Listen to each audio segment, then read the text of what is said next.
안녕하세요, 어르신들. 저는 오랫동안 황홍이 부부들의 뜨거웠던 사랑과 유대감을 되찾는 여정에 함께해온 의사입니다. 어르신들, 혹시 나이가 들수록 부부 관계가 점점 차가워지고 어려워진다고 생각해 보신 적 있으신가요? 정말 많은 분들이 제게 그렇게 털어놓으셨습니다.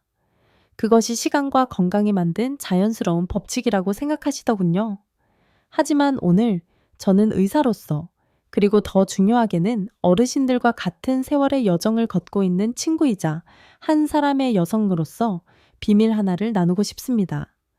이 비밀은 신비한 약에 있는 것이 아니라 서로를 깊이 이해하는 마음에 있습니다. 바로 나이와 상관없이 어떤 여성이든 올바른 방법으로 사랑받는다면 감동하게 될 세 가지 황금 접촉점에 대한 비밀입니다. 저는 오늘 이 이야기가 끝난 후 어르신들, 특히 남성 어르신들께서 아내를 행복하게 해줄 뿐만 아니라 희미해진 줄 알았던 사랑의 불씨를 다시 뜨겁게 지필 자신감과 이해심을 얻게 되실 거라 굳게 믿습니다. 자, 준비되셨나요? 사랑하고 사랑받는 것이 얼마나 완전해질 수 있는지 이 멋진 여정을 함께 탐험해봐요. 첫 번째, 모든 감동의 시작점. 첫 번째로 우리는 여성의 몸에서 아주 특별한 한 지점에 대해 이야기할 겁니다. 어르신들께서는 그곳을 소중한 곳 위쪽에 숨겨진 마치 작은 진주나 수줍은 꽃봉오리 같다고 상상해 보시면 됩니다. 과학적으로 이곳은 몸의 다른 어떤 부위보다도 수천 개의 감각, 신경 말단이 집중된 곳입니다. 바로 그 때문에 이곳은 쾌감의 중심이자 가장 기적적인 떨림이 시작되는 근원지로 여겨집니다. 이 접촉점이 부드럽고 섬세하게 깨어날 때 그것은 여성의 온몸으로 퍼져나가는 강렬한 감정의 물결을 만들어냅니다. 이것은 단순히 육체적인 절정의 느낌을 주는 것을 넘어 자신이 사랑받고 소중히 여겨지고 있다는 확신을 줍니다. 이 꽃봉오리를 무시하거나 너무 성급하게 다가가는 것은 사랑의 시간을 미완성으로 만드는 가장 흔한 실수 중 하나입니다. 제가 상담했던 한 60대 여성 어르신 이야기가 생각나네요. 아주 슬픈 표정으로 저를 찾아오셨어요. 거의 10년 동안 부부 관계에서 온전한 기쁨을 느껴본 적이 없다고 고백하셨습니다. 스스로가 마치 의무만 다하는 목석 같다고 느끼셨죠? 대화를 나누다 보니 남편분께서 아내의 건강을 걱정한 나머지 항상 너무 서둘러 본론으로 들어갔고 전이 과정은 완전히 생략했다는 것을 알게 되었습니다. 저는 그 어르신께 남편분에게 이 비밀스러운 진주에 대해 한번 조심스럽게 속삭이며 알려줘 보라고 제안했습니다. 몇 주 후 그분은 환한 얼굴로 다시 저를 찾아오셨습니다. 처음에는 남편분도 쑥스러워했지만 그가 인내심을 갖고 부드럽게 탐색했을 때 기적이 일어났다고 말씀하셨죠.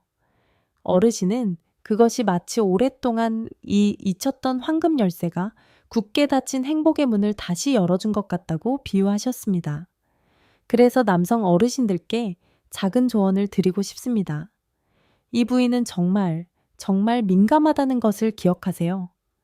서두르거나 거칠거나 강한 자극은 오히려 불쾌감만 줄 뿐 역효과를 냅니다. 외부에서부터 아주 천천히 아주 부드러운 M으로 시작하세요. 그것을 정복해야 할 목표가 아니라 사랑이 가득한 예술, 탐험의 과정으로 여기세요. 어르신의 섬세함이야말로 아내에게 줄 수 있는 가장 멋진 선물입니다. 두 번째, 가슴, 단순한 아름다움. 그 이상 다음으로 남성 어르신들이 종종 바라보기만 하고 그 감성적 가치를 잊어버리고 나는 접촉점으로 가보겠습니다. 바로 여성의 가슴입니다. 세월이 흘러 처녀 시절처럼 탄력 있지는 않을지라도 그 감성적 가치와 민감함은 결코 사라지지 않으며 오히려 더 깊어집니다. 이곳은 단순히 여성성의 상징일 뿐만 아니라 뇌와 직접적으로 연결된 수많은 감각신경을 품고 있어 사랑의 감정과 욕구를 활성화시킵니다. 소중하게 애무하고 어루만져 줄 때 이는 육체적인 흥분감을 조성할 뿐만 아니라 여성에게 자신이 갈망의 대상이며 존중받고 있다는 느낌을 줍니다. 이것은 당신 눈에 나는 여전히 아름답고 매력적이야 라는 강력한 메시지를 전달합니다. 이 느낌은 다른 어떤 것보다도 여성의 자신감과 열정을 불러일으키는 힘을 가지고 있습니다. 제 진료실을 찾아오셨던 한 남성 어르신이 기억납니다. 근심 가득한 얼굴이셨죠. 아내가 요즘 너무 냉담해서 다가가기만 하면 핑계를 대고 피한다고 하소연하셨습니다. 저는 서둘러 처방전을 내리는 대신 그저 한 가지를 여쭤봤습니다. 아내의 몸을 진심으로 바라보고 칭찬해 주신 지 얼마나 되셨나요? 마지막으로 아내의 가슴을 온 마음을 다해 애정으로 어루만져 주신 게 언제인가요? 그분은 한참 동안 침묵하더니 자신이 너무 무심했다는 것을 인정하며 고개를 끄덕였습니다. 그는 본론만 생각했지 여성이 감성적으로 먼저 채워져야 한다는 사실을 잊고 있었던 겁니다.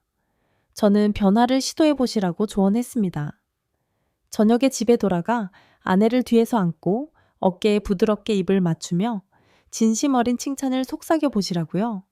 당신의 손으로 소중함을 표현해 보시라고요. 얼마 후 그분은 명절이라도 맞은 듯 기쁜 목소리로 제게 전화를 주셨습니다. 부부가 청춘 시절로 돌아간 것 같다고 자랑하셨죠. 결국 여성이 필요로 하는 것은 때로는 세월이 흔적을 남겼을지라도 자신만의 아름다움을 존중받고 있다는 그 단순한 느낌이었던 겁니다. 그러니 어르신들, 이 접촉점을 절대 가볍게 여기지 마세요. 시간을 갖고 발견하고 사랑해주세요. 입맞춤 한 번, 부드러운 손길 한 번, 진심 어린 칭찬 한마디가 어떤 여성의 마음이라도 녹일 수 있습니다. 마지막 세 번째, 영혼의 1팟. 가장 중요한 열쇠 마지막으로 저는 눈에 보이지도 손으로 만질 수도 없지만 충만한 사랑의 90% 성공을 결정하는 가장 강력한 접촉점에 대해 이야기하고 싶습니다. 저는 이것을 영혼의 G스팟이라고 부릅니다. 어르신들, 절정의 만족감은 단순히 육체에서만 오는 것이 아닙니다. 특히 여성에게, 그리고 우리가 나이가 들어감에 따라 그것은 영혼 깊은 곳에서부터 시작됩니다. 여성은 안전하고 자신의 이야기에 귀 기울여주고 정서적으로 연결되어 있다고 느낄 때 비로소 마음을 열고 온전히 즐길 수 있습니다. 자녀 걱정, 일 걱정, 건강 걱정, 이런 것들이 보이지 않는 장벽이 될 수 있습니다. 그리고 영혼의 제1파지란 바로 그 장벽들을 허무는 몸짓, 말, 그리고 행동입니다. 아내가 만든 음식에 대한 칭찬 한마디, 그녀가 이야기할 때 보내는 다정한 눈빛, 산책할 때 꽉 잡아주는 손, 그녀가 피곤할 때 보여주는 배려의 몸짓, 이 모든 것들이 가장 훌륭하고 긴 전이가 됩니다. 저 자신도 마찬가지입니다. 어떤 날은 일하고 집에 돌아오면 너무 피곤해서 누구와도 가까이 하고 싶지 않을 때가 있습니다. 하지만 저희 남편이 제 마음을 알아주고 따뜻한 차 한 잔을 타주며 어깨를 부드럽게 주무르며 오늘 정말 고생 많았어. 푹 쉬어 라고 속삭여주기만 해도 제 안의 모든 피로가 눈 녹듯 사라지는 것 같습니다. 자연스럽게 사랑받고 보호받고 연결되어 있다는 느낌을 받습니다. 그렇게 마음이 편안해지고 심장이 활짝 열렸을 때 육체적인 가까움은 훨씬 더 의미 있고 쉽고 달콤해집니다. 그럴 때는 대단한 기술이 없어도 그저 한번 껴안아주는 것만으로도 충분히 행복을 느낄 수 있습니다. 그러니 남성 어르신들, 몸의 접촉점을 생각하기 전에 먼저 아내의 영혼을 어루만져 주세요. 오늘 하루가 어땠는지 물어봐 주세요. 그녀의 속마음을 들어주세요. 집안일을 함께 나눠주세요. 진심은 결코 꾸며낼 수 없으며 그것이야말로 모든 사랑의 시간을 최고로 만드는 가장 강력한 촉매제입니다. 자, 이렇게 우리는 세 가지 황금 접촉점을 함께 살펴보았습니다. 하나는 소중한 곳에 대한 섬세함에서, 다른 하나는 가슴에 대한 존중에서, 그리고 가장 중요한 마지막 하나는 영혼의 연결에서 비롯되었죠. 하지만 어르신들, 핵심은 기술이 아니라 우리가 서로에게 바치는 깊은 이해와 인내심, 그리고 진실한 사랑에 있다는 것을 아시겠지요? 나이는 열정의 끝이 아니라 서로를 더 깊고 섬세하고 온전하게 사랑할 기회입니다. 제 진심 어린 이야기를 들어주셔서 감사합니다. 오늘 이야기가 도움이 되셨다면 주저하지 마시고 좋아요를 누르고 친구나 가족과 공유해 주세요. 저는 이 이야기가 누구에게나 필요하다고 믿습니다. 어르신들의 부부 사랑 비결은 무엇인가요? 아래 댓글로 어르신들의 이야기를 나눠주세요. 저도 어르신들의 이야기를 듣고 배우고 싶습니다.